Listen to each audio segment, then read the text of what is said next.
Hello and welcome to Enlightened Empaths, your community for the spiritually awakened, where we discuss, explore, and connect with fellow empaths, healers, intuitives, and seekers.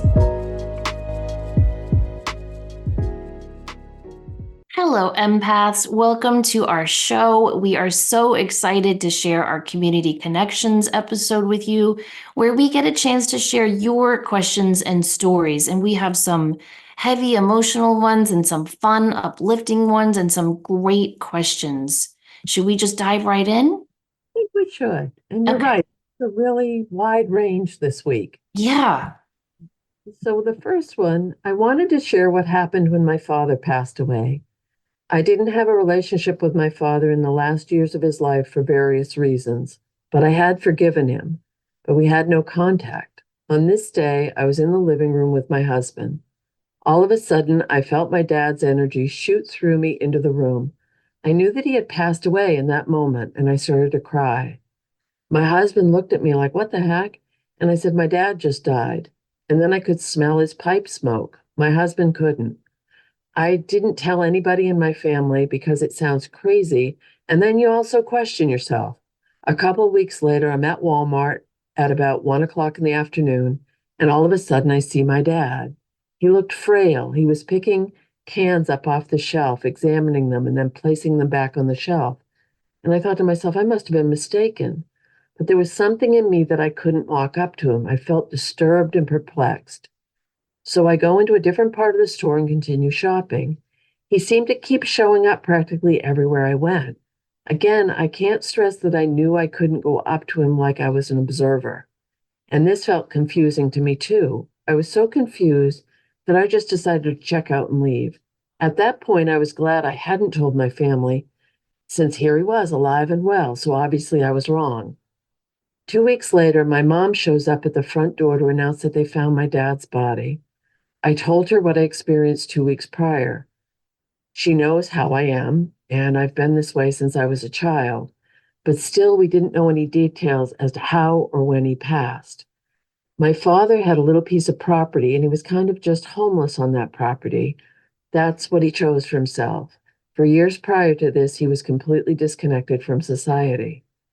His body was found by a friend of his.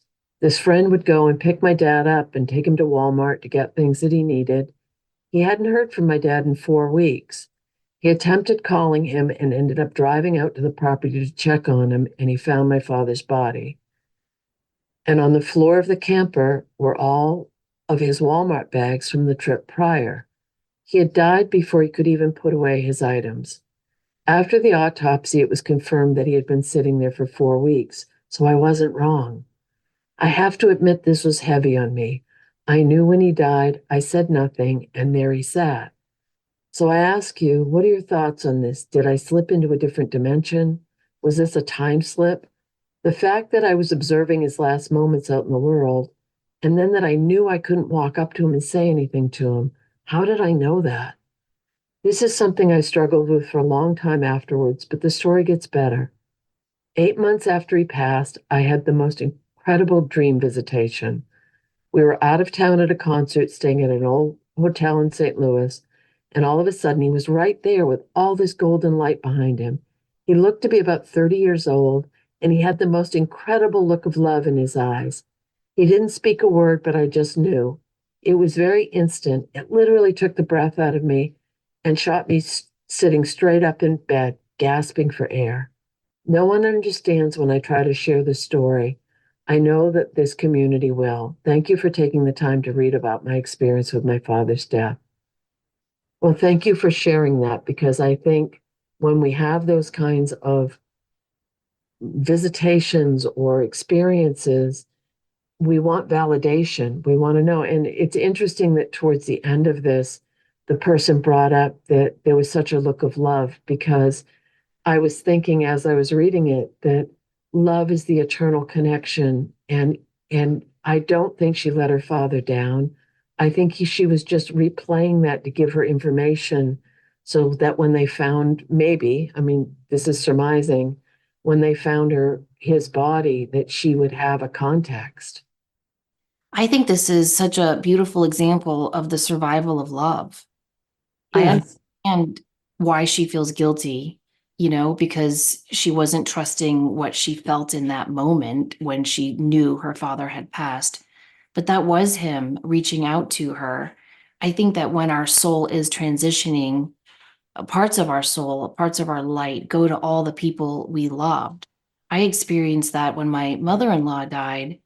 I was home watching all the kids, my nieces and nephews and my kids, and all the siblings were around my mother-in-law's hospital bed. And I saw this funnel of white light out of the peripheral vision of my eye. And I knew it was Maggie coming to say goodbye. And that was indeed the moment she had passed. And you read stories like that all the time. I read a beautiful book. It's about Ireland's most famous medium, and now it's Gwendolyn. It's her name is leaving me right now, but it was a really interesting book, and she was a direct voice medium, and so the people would talk through her, and she was doing a reading for a man who died in a hiking accident, and it was very, very similar. He was off the mountain, and no one could find him, and he really wanted his body found, and so he was on the other side talking through this medium, telling the family where he was. And one of the things he described was that when he got to the other side, there were all these guides, and they said, we need to find someone in your family who is open to this world, who is open to this intuitive stuff, so that we can get this message through, or at least get them to a medium. Who would that be? And he was thinking and thinking and thinking, and he thought about this distant aunt that he knew. And that's how the aunt got to this medium in Ireland and sat down, and the family ended up finding his body. Isn't that wild? I've always thought about that, like when our loved ones pass, that just makes sense that they would go, hey, I need to send word that I'm okay. And all their guides are like, all right, well, yeah, that, your dad is a Baptist minister. He's not going to hear it. Your mom is entrenched in grief. She's not going to hear it. Who around you that loves you is also right brained and intuitive and open to this stuff that we can connect with? And often it doesn't even have to be that you have an intuitive in your family. It can just be the power of love. And so I think that's all what is happening in this story. And I'm just so glad that you were able to get the confirmation that you are intuitive, and that you were able to share it with all of our listeners, because I think this is something we can all resonate with, is that feeling that we know things without knowing how or why, and then being terrified of sharing them. And my prayer for this listener, there's always guilt when someone passes. I don't care if you are the perfect daughter, the perfect friend, the perfect spouse. There's always going to be guilt when a loved one passes. And so my prayer is that you can alleviate some of that guilt. And I think that's why your dad returned to you in that dream, looking alive and well and filled with love, to let you know, I'm okay and I love you, and that is eternal. Have you heard that was beautifully put. Have you heard the expression time slip before? Yes. Okay, I'm not familiar with that. What do you know about time slips? Oh, so we did a show on time slips on my psychic teachers podcast. That's a really fun subject to research. There are a lot of stories of people slipping into different times. There was a story of a man who was in a small town in England in the 1980s, and his wife was shopping, so he slipped into a bookstore. And he gets into the bookstore, he sees all the books, the cashier, all of that, and he turns around, and suddenly the store is a woman's hosiery shop from the 1950s. And no one can see him in this store. There's a woman shopping, but one woman sees him, and she sees him in the bookstore. Oh, And she says, what's happening? And he says, I don't know what is happening. And they're just both seeing each other and freaking out, because she's seeing him in the 1980s bookstore and he is seeing her in the 1950s hosiery store. And he turns around just to kind of get a sense of his surroundings. And when he turns back, she's gone and he's in the bookstore. it was like that old sci-fi show Stargate, where they'd go through the big hole and they'd be in a different time Yes. space. But that's really cool that they could see each other in the different time. Yeah, Wow. yeah. there's another story of a couple vacationing in the countryside of France, and they're lost, and they find this hotel, this very, very old hotel, and they everything looks old, and they just think, oh, how neat, we must be in one of those like, historic villages. But when they go to check out, their bill is like handwritten, and I can't remember, but I think the cost for the whole evening and their dinner was like 10 pounds. And they were like, I think you undercharged us. And the woman was like, no. And so they paid it and left. And then they kind of came to their senses and were like, what happened? And they go back and the hotel's not there. Oh, So there's really cool stories like that all over that are very, very interesting. I think that her dad was trying to show her what had been happening before he passed. I think it was almost like a projection more than a time slip. But what do I know? But I feel like the father was trying to reach out to let her know this is what I was doing right before I passed. It was probably his way of trying to communicate. That's something I hear all the time. I know you do too, Denise. They have to relearn their energy to learn how to communicate with us once they get to the other side. They don't have a voice box. They don't have the ability to talk to us. So they have to project images, and then we have to figure out what that means. right. It's all interesting stuff, isn't it? It really is. All right, our next one says, I had a reading recently and I asked for help with my sleep. I explained that I don't sleep well, especially without the help of marijuana, and that my physical body tends to tense up and stress during the night. I'm a jaw clencher, but I believe there is a subconscious emotional meaning behind it that I haven't been able to release. I started keeping track of my dreams in May of 2023 to help me remember, and I have recognized some patterns. I have some nights where I wake up and just feel like my spirit was doing a lot of work while I was sleeping. I have a few different places I recognize within my dreams that I know I keep going back to, but I haven't been able to identify what they are. So this woman explained to me that I'm astral traveling while I sleep. This was a little shocking because I always had a fear of experiencing astral travel, but turns out I've been naturally doing it all along. This explains why I wake up feeling that my soul has been doing a lot of work because it has. She also explained that I'm physically affected by the Schumann resonance, which is Earth's vibration. She explained that if I'm aware of how it is vibrating, I can continue using marijuana to help aid my sleep so that my body will rest, but my soul will continue working. She did tell me that my dreams will start to come back because marijuana tends to stop me from dreaming, so I'm working on surrendering to the process. Samantha, since you are a dream guru, I don't know about that. Do you have any tips or advice to help with my sleep and astral travel? I remember some of my experiences, but others just slip right out as soon as I'm conscious. For example, the other night I was meditating to fall asleep, and I vividly remember seeing my guides in front of me, but as I woke up, it started to slip from my mind. I'd love to be a little more conscious during my experience, so any help is appreciated. Do either of you have any additional tips on the Schumann resonance? I have an app on my phone and I check it every night to get an idea of whether it's going to be a harder to rest or not. I'm recognizing patterns in the amplitude and frequency, but I can't find too much in how it relates or affects sleep and spirituality. So I don't know that I'm a dream guru, but I did write my book, The Awake Dreamer, on these soul travel experiences that happen during the night. So I hope you get a chance to check it out because it does have a lot of great tips in there for learning to have better recall. I think what's really important to our sleep is what we do in the few hours before we go to bed. So if you have had a very stressful, busy, chaotic day, you might not remember your dreams. If you're doing something all night and you're, writing a to-do list or you're watching a scary show or anything that's going to get your mind going, you're probably not going to recall your dreams.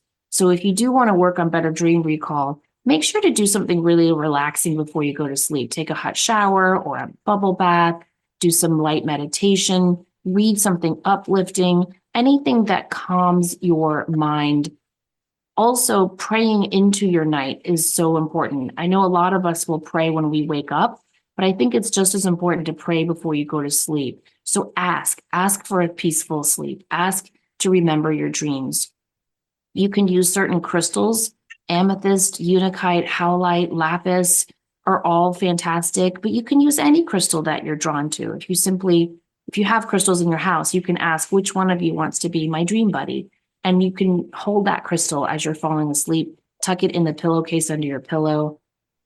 I also recommend waking yourself up during your REM cycle. So that typically happens about an hour and a half to 2 hours after we fall asleep, or an hour to 2 hours before we typically wake up.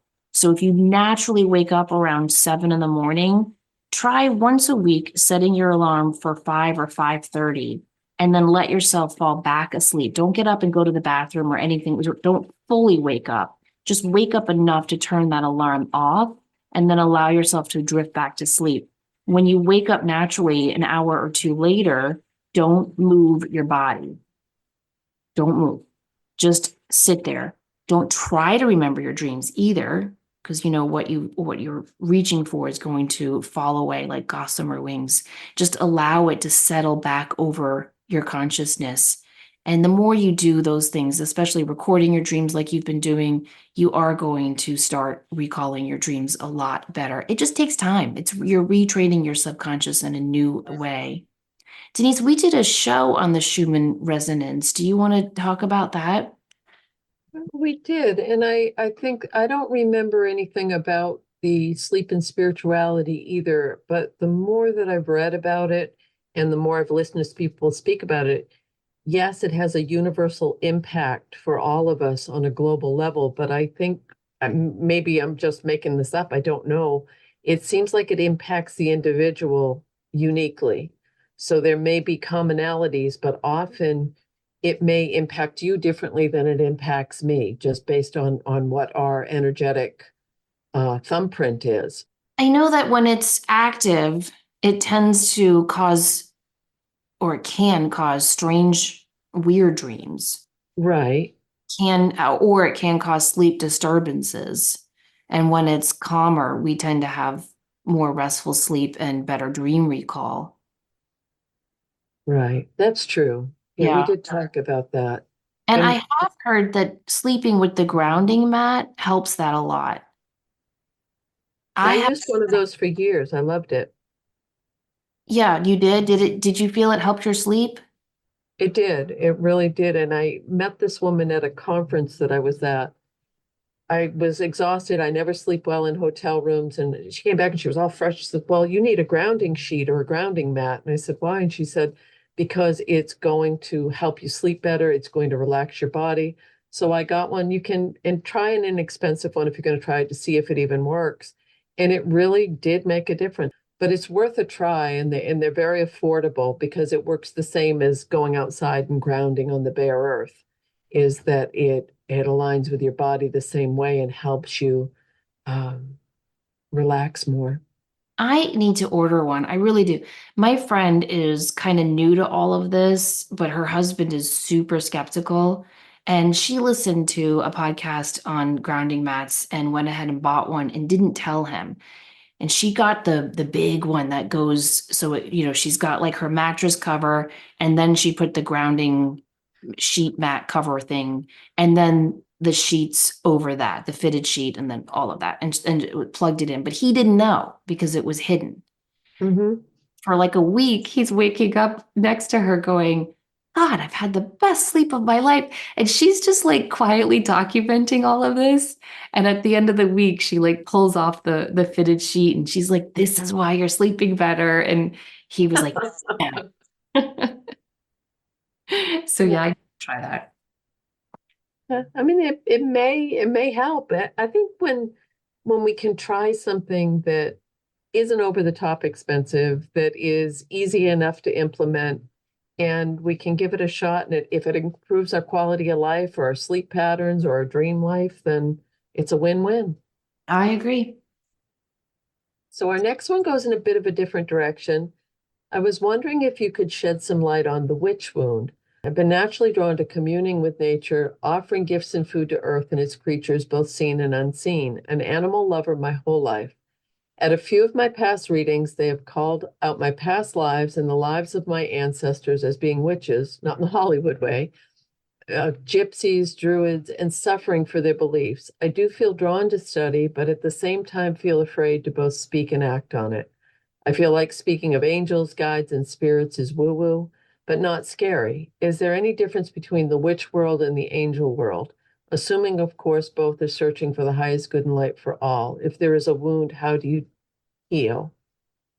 I think if there was persecution in a past life because of your belief system, or if you lived in a time period where there were, constraints put in socially that that it wasn't embraced. But I think that they're very different things. The angelic realm and the witch or the natural world, you're talking about different frequencies, you're talking about different densities. I I think a connection with nature and all that it offers and becoming more of a part of that can bring you solace. It can bring you a connectedness with all that is. And I think that there's a lot we can gain and a lot of knowledge that we can get working cooperatively with the spirits that are in the natural world. But I do think that there's a difference. I don't see any as being better or worse. My concern, and I've said this in multiple shows, is when you can use anything for darkness. I don't know about the angelic realm. I don't know how you could use that for darkness, but if you want to go into the dark aspects of spell casting or trying to control or manipulate someone else's lifestyle or behavior through choices that you're using through witch practices, that's a whole totally different thing than connecting more with nature and honoring that and sharing that resonance with other people. Yeah, I do think anything can be used for light or dark. If you look at the work of John Dee, Queen Elizabeth's the first astrologer who worked with a psychic medium, they contacted the angelic realm, and the angelic realm gave them the Enochian language and a lot of good information that definitely helped England and Queen Elizabeth and John Dee's work.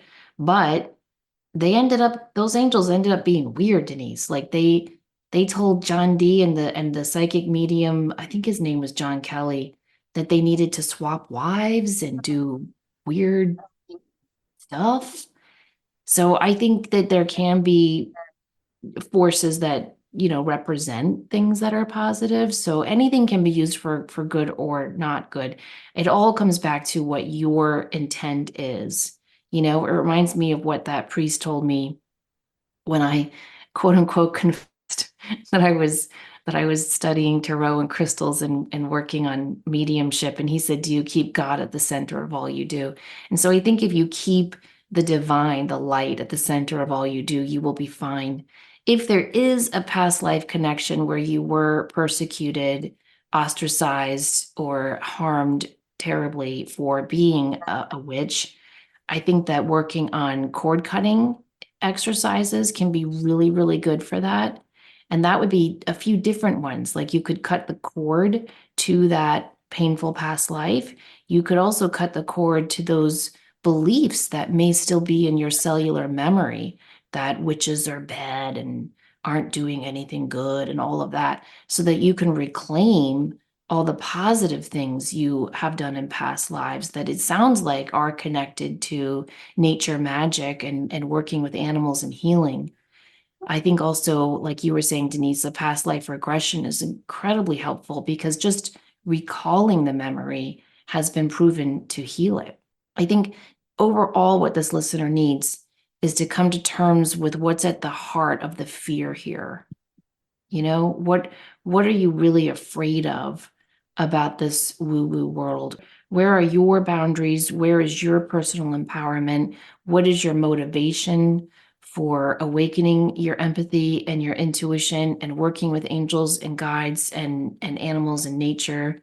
And I think once you get a hold of that, you'll see that you are just a beautiful, beautiful soul who wants to use your abilities for good, and that will help eradicate a lot of the fear that may be blocking you rather than a witch wound.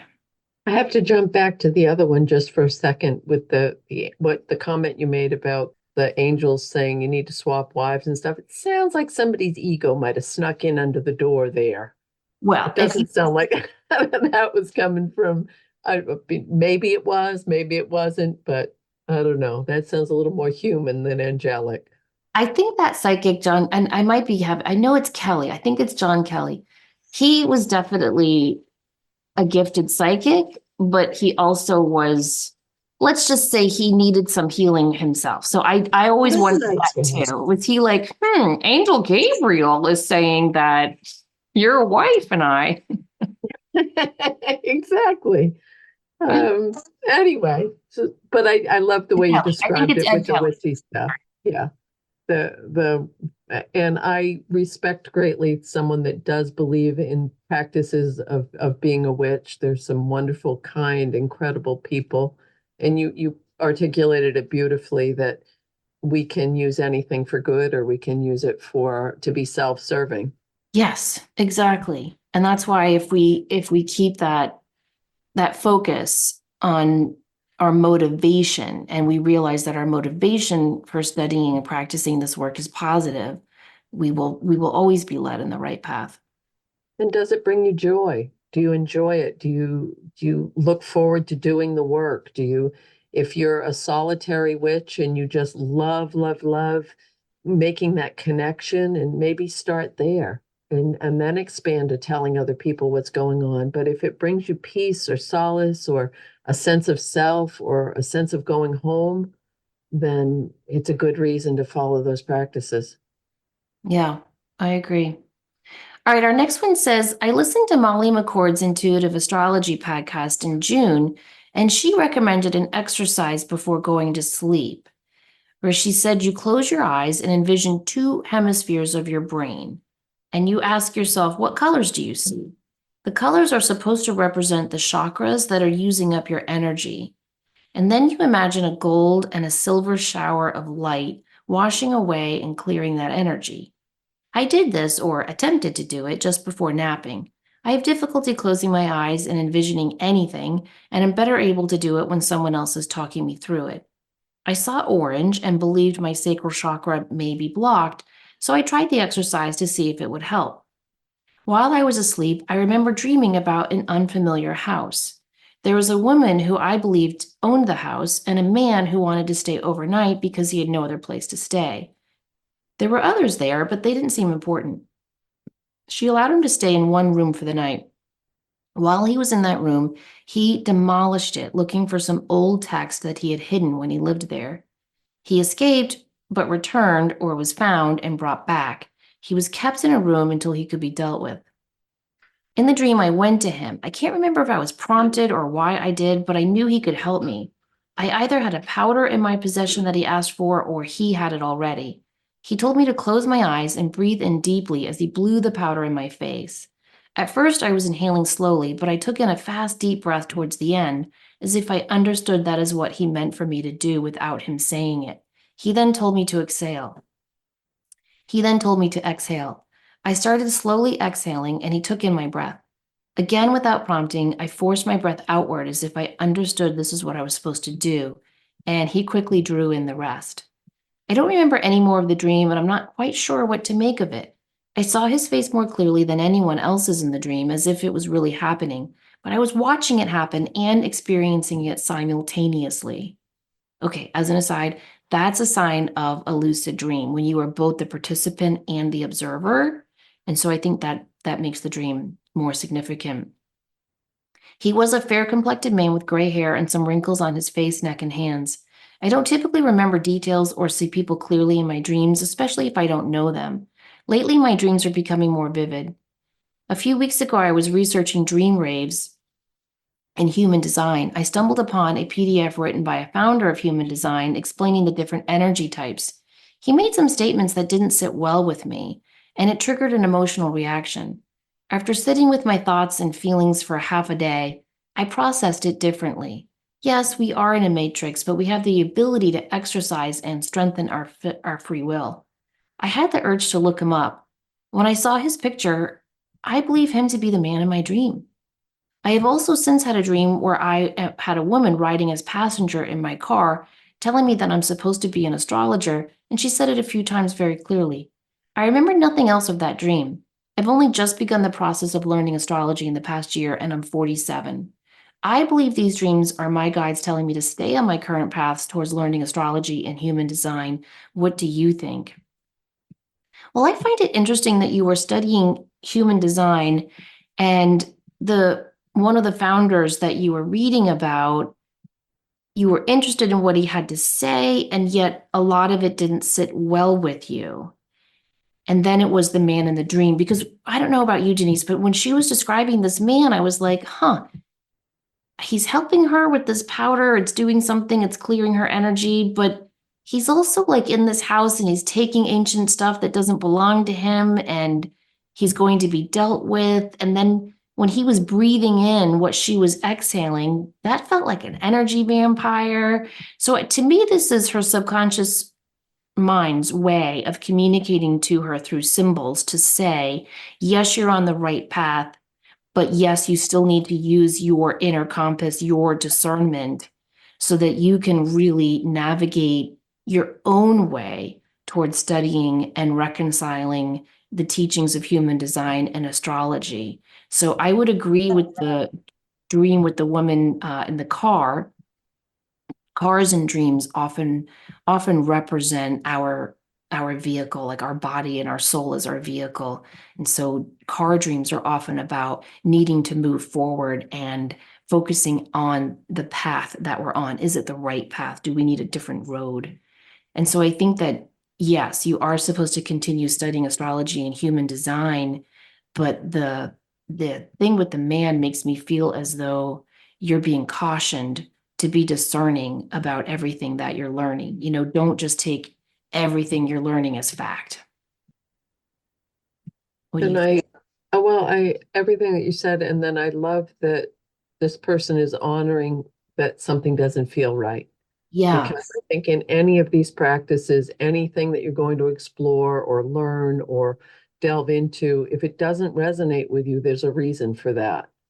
And I wonder too, yeah, all the stuff were subconscious and everything else, but is there some aspect, and I don't even know if this is a connection, but what pops into my head is that man showing up.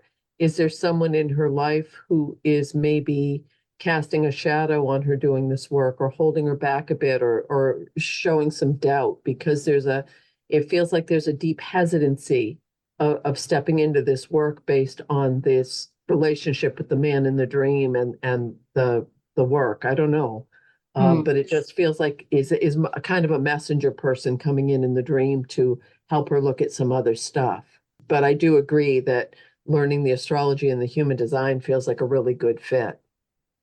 Yeah, I agree. I just think they're telling her she's going to find her own way, her own path. Yes. Yes, I mean, I don't know about you, but I think that's the key. Yeah, If I do. we can find the way it works best for us, then it's going to be so much more than if we just try to emulate someone else. Exactly. And it's okay, I think, in the beginning to emulate someone else. I was fascinated when I read F. Scott Fitzgerald when he was learning to be a writer. He took his favorite writers and he rewrote their novels by hand because he was trying to get a sense of their syntax and their tone and how they constructed sentences. And he said his first few books were terrible because all he was doing was emulating those writers. But if Hmm. he didn't do that in the beginning, he wouldn't have found his own voice. Right. I think in the beginning, we will emulate people we admire and respect, but ultimately we have to find our own path, our own vehicle in which we're going to help light the way for others. It's interesting too that both astrology and human design, there are constructs in place. The planets are going to be in a specific place. There's a lot of math and science involved in astrology, but human design has specifics. It's not all based on intuition. You can use your intuition to support what comes through in human design, but there's a structure to both of these modalities. Yeah, that's so true. So I think that that's another aspect because I know whenever we talk to astrologers or I'll do readings with people or I have friends that do astrology, And they have a vocabulary that I don't always understand because it's very, very specific. Oh yeah, same, same. And I feel like I need to get a PhD in it before I can even. Well, our next one is a quick one. How do you know when you're ready to start doing readings for others, and how long should you study tarot? I'm going to answer the second one first, is I think that tarot is a lifelong study. I really do. I think it's a rabbit hole you can never find the bottom of. There's always more to learn. There's always more nuances. You can learn traditional, you can learn intuitive, you can blend them both together, but there's always, it's a beautiful, that's why I love it, is because there's always something more you can learn, or you when you start to see the patterns in the way that you a certain card shows up for you that maybe has nothing to do with the general reading, but that it will grow and evolve as you do. If you're planning on doing readings for people, having a basic knowledge or style of how you read is a good foundation. When you start doing readings, I think a real easy way for that is when people say, "Wow, you should really do this for people. You're good." Or, you read for your family or friends, or you read for a couple people and they want to share it with other people. I still to this day, decades later, this is a word of mouth industry. And if you read for someone, they're going to tell someone else who's going to tell someone else. I think that there are different mindsets about, you should put in X amount of time giving away readings, or you shouldn't charge, or you should charge. You have to honor what feels right for you. But if and the lastly, if you're really meant to do readings for you, my personal belief and experience is that spirit will keep bringing it back into your life until you say, "Okay, I'll do it now," or "I don't think this is the right time or place in this lifetime." I agree completely. I know that I did free practice readings for a year, and I always recommend to my students that they do free readings for a little bit, only because when you add a price to it, it heightens the pressure on you as the reader. And if you have pressure on you, if you're nervous and you're feeling like, "Oh, I got to deliver," that's going to inhibit your ability. So until the confidence is there, I feel like people do need the practice, right? But the flip side of that is when you don't charge, I often found that some people didn't take it as seriously. Did you ever experience that? Do you know what I mean? Yeah, they don't think you're real. Yeah, yeah. So it's definitely confusing. But I read this quote by Carl Jung that I really think is important. I just read it this morning and I was like, "Ooh, I want to share this with people." He says, "No matter how isolated you are and how lonely you feel, if you do your work truly and conscientiously, unknown friends will come and seek you." And I just think that describes a spiritual awakening, but also learning to understand when you're ready to really hang up that shingle and do this work. If you do the work, you might feel a little lonely and scared and unsure of yourself, and that's okay. That's normal. But if you are truly authentic to your study, your practice, and your commitment to being ethical and honest in your work, your guides are going to send people to you. It just will flow. It just will.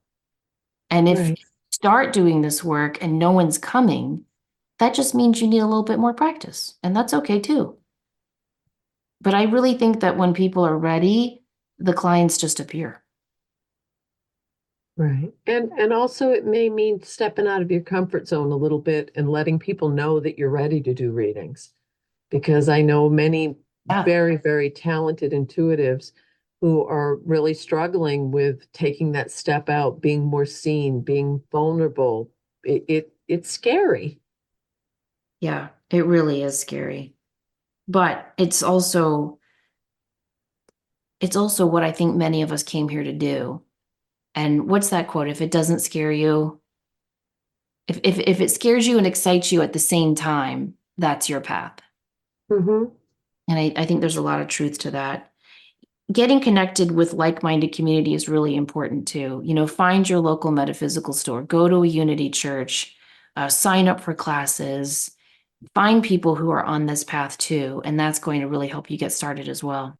Our next question says, your idea to treat life as a game has really stuck with me. I find it uplifting to approach life this way.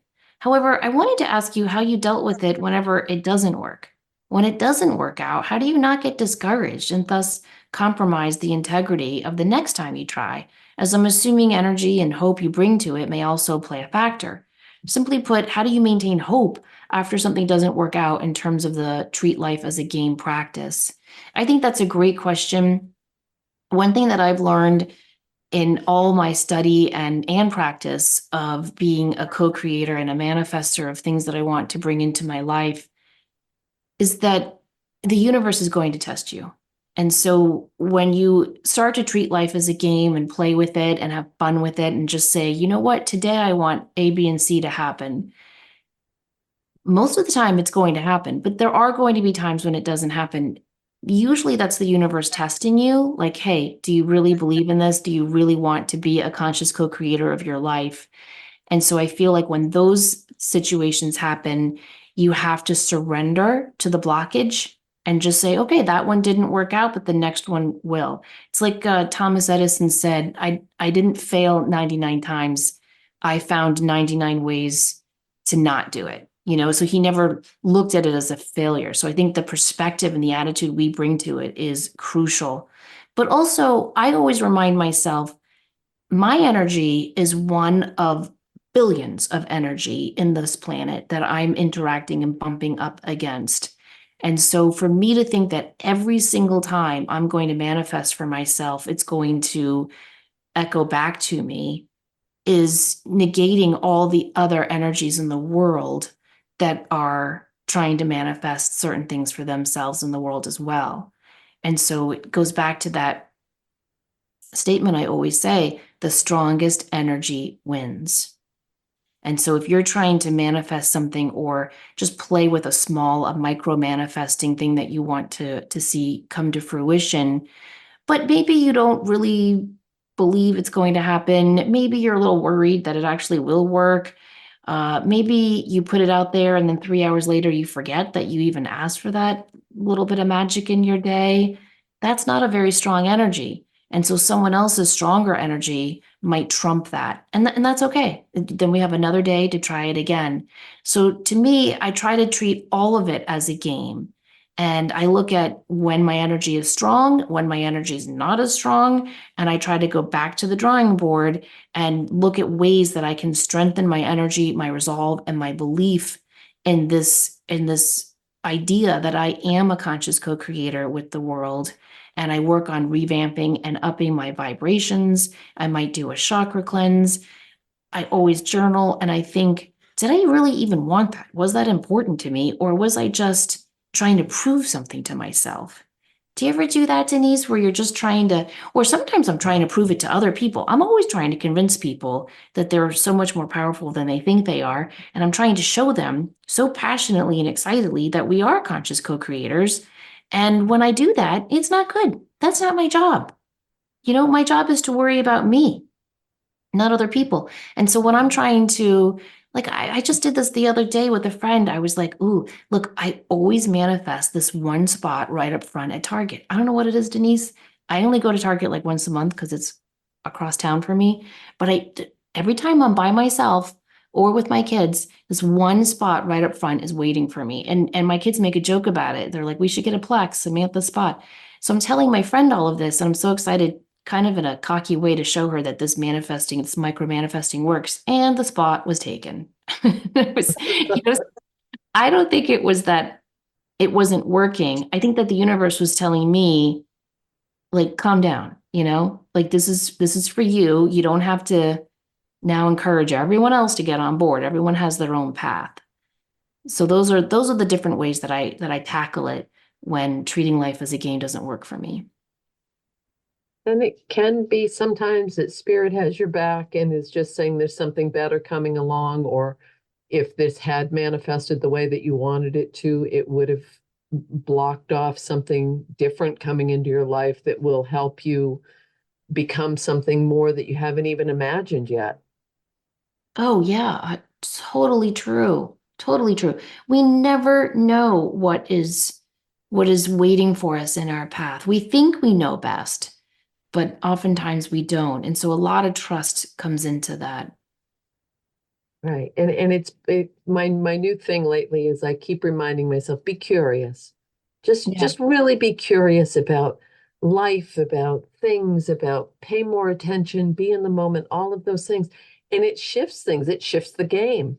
And Yeah. as we were reading this, I was thinking about, and this is a really weird way to describe it, but the the difference over the years with, everybody gets a trophy and how some people feel about that in organized sports for children or for young adults, that it's a good thing, it's not a good thing, but we don't always get the trophy when we're playing the game in the life game. And sometimes we're meant to sit it out, or we're meant to come in second because there's something more valuable in that place than if we'd gotten the win. Yeah. But I do believe that what's meant to be for us will come to us. It might take a windy road, but I do believe that eventually what we're meant to do here will occur. Gene Wilder tells the story of how he was in New York trying to get some acting jobs and it wasn't going his way. And he walks out of his hotel and he takes a right. He's just going for a walk to clear his mind. And he takes a right instead of a left. And he bumps into a friend who's like, oh, you need to meet Mel Brooks. And, the rest is history, right? And he always thinks to himself, what if I had walked left out of that hotel and I hadn't met that friend who introduced me to Mel Brooks? And I totally get what he's saying. I mean, that movie with Gwyneth Paltrow, Sliding Doors, is all about that. But I think that even if he had gone left, maybe we wouldn't have heard of Gene Wilder for 10 more years. But I think eventually his talent would have risen to the surface and he would have gotten there. What do you think about that? I agree with you, and I also I, I will it come into your life, but I'm big on, you have to be willing to take the step towards it. Yeah. And I mean, I think if he hadn't run into that person with Mel Brooks, he still would have stayed on his. I agree with you. Would have stayed on his track with what he was doing professionally. He loved what he did. He was very gifted at it.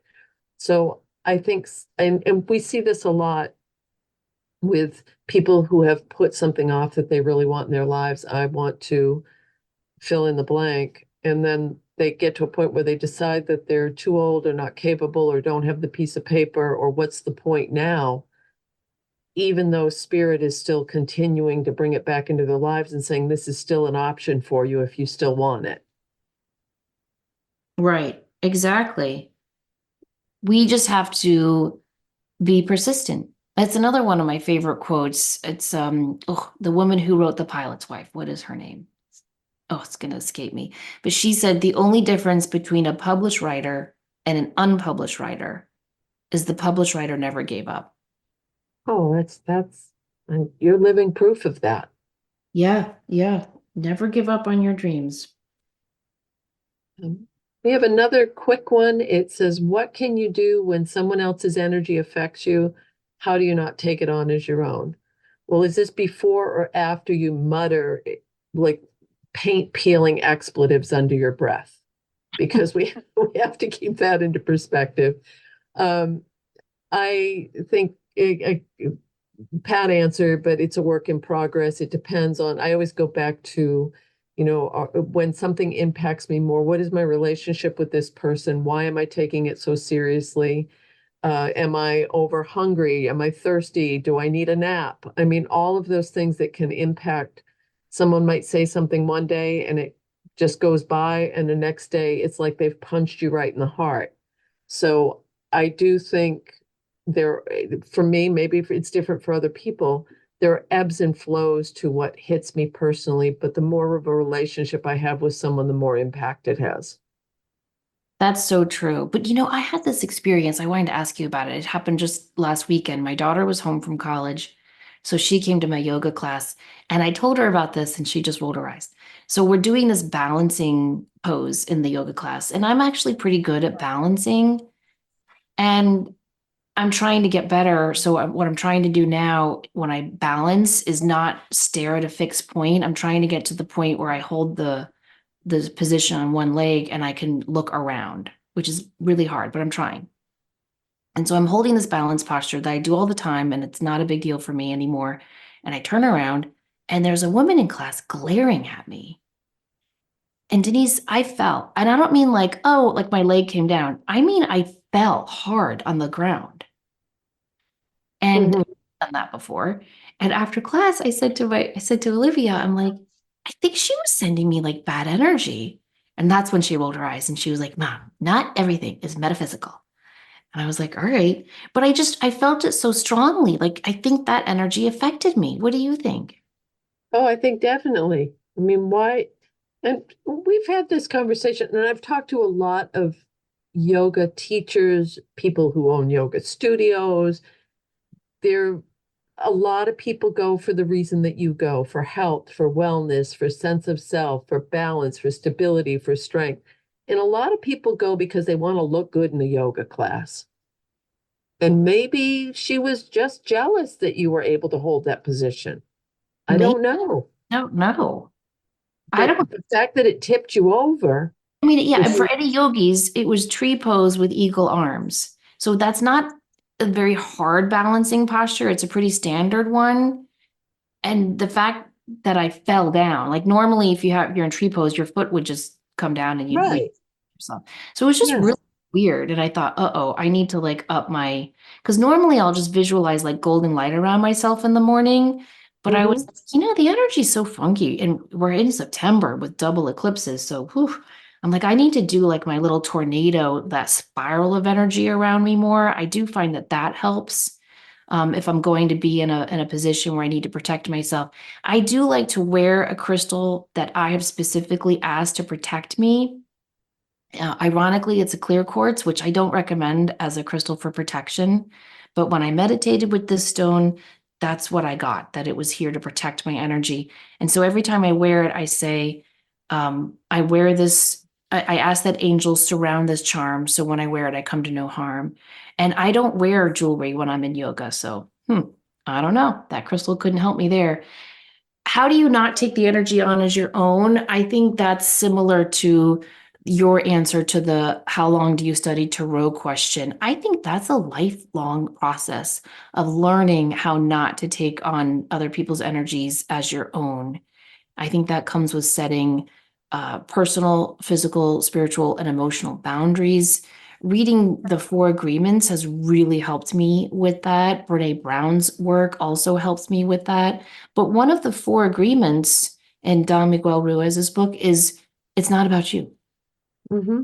I love that agreement. It's not about you. It's not about you. And so just, reading those types of things has helped me a lot. And then there's some really good tips. Like you have a tip, Denise, where you will just shake your hands or wash your hands Yeah. to symbolically release anyone's energy. I think that's a really, really good one. So there's like physical things you can do, there's crystals you can wear, there's visualizations around your aura. But I don't think, you said this was a very quick question. I don't think it's a quick answer, you know? No, no, it isn't. And I want to go back to the person, that you felt was giving you the harsh look. Because they were behind you, could you, and this is all the being very clairsentient, which you are, could you feel could you feel that energy boring into your back? Yeah, that's why I turned around. Okay. Okay, because I think that that's another part to this is when we can't ignore that. We can't ignore it because yes, but when we don't know why. Maybe she was just having an off day, or maybe she was we don't know. But the point that you could physically feel it, you emotionally knew it, and you had the knowing that uh-oh, something's off here. This isn't, I don't usually fall over. All of those I feel like are your body working as a barometer to say, pay attention to this. Yeah. Yeah. And up your psychic protection. Exactly. Wow. So those were some really great questions and stories. They were. And I love all your insights and stories and quotes that you added in. That really enriches it.